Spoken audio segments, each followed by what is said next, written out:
আশিক, দেশের মানুষের সেবা করার সুযোগ পাওয়া গেছে, আসবা নাকি? অন্তর্বর্তী সরকার প্রধান হিসেবে দেশের হাল ধরেই ডক্টর মোহাম্মদ ইউনূস ফোন দেন আশিক চৌধুরীকে। তিনি তখন সিঙ্গাপুরের উচ্চ বেতনে বিলাসী জীবনযাপন করছিলেন। কিন্তু নোবেল বিজয়ী ডক্টর ইউনূসের মাত্র 59 সেকেন্ডের এক কল পেয়েই মুহূর্তেই সিদ্ধান্ত নেন দেশে ফিরবেন। এর পরের গল্প সবার জানা। সদা হাস্যোজ্জ্বল উজ্জ্বল ব্যক্তিত্বের আশিক চৌধুরীকে ইউনূস সরকার দায়িত্ব তুলে দেন বিনিয়োগ উন্নয়ন কর্তৃপক্ষ বিডার দায়িত্ব। উপযুক্ত ব্যক্তিকেই তিনি যে এই গুরু দায়িত্ব তুলে দিয়েছেন, অল্প সময়ের মধ্যে তা বুঝতে পেরেছে দেশ বিদেশের বিনিয়োগকারীরা।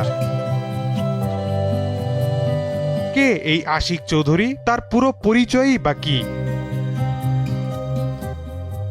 আশিক চৌধুরী পেশায় ছিলেন একজন ব্যাংকার। সিঙ্গাপুরে HSBC ব্যাংকে কাজ করতেন। 2007 সালে ঢাকা বিশ্ববিদ্যালয়ের IBA থেকে স্নাতক সম্পন্ন করেছেন তিনি। এরপর পাড়ি জমান যুক্তরাজ্যে। সেখানে তিনি নিজেকে নতুনভাবে গড়েন। আরো অনেক পরিচয় আছে আশিক চৌধুরীর। তিনি একজন স্কাই ডাইভারও। 41,000 ফুট উঁচু থেকে বাংলাদেশের পতাকা নিয়ে লাফ দিয়ে গিনেস রেকর্ডস বুকেও নাম লিখিয়েছেন বাংলাদেশের এই গর্বিত সন্তান। 2024 সালের সেপ্টেম্বরে তিনি বিডার নির্বাহী চেয়ারম্যান হিসেবে নিয়োগ পান। প্রতিমন্ত্রীর পদমর্যাদায় তিনি এই দায়িত্ব পালন করছেন। তার এই কাজে পদে পদে আছে চ্যালেঞ্জ, আর চ্যালেঞ্জ নিতে তিনি যে ভালোবাসেন তা তার অতীতের কাজেও পরিষ্কার।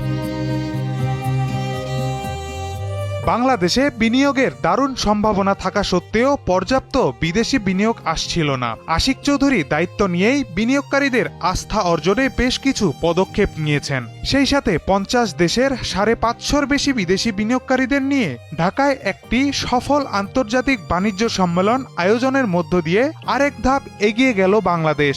এবার লক্ষ্য বিনিয়োগের সমস্ত বাধা দূর করা, বাংলাদেশকে অর্থনৈতিকভাবে আরও এগিয়ে নেয়া ও কর্মসংস্থান তৈরি করা।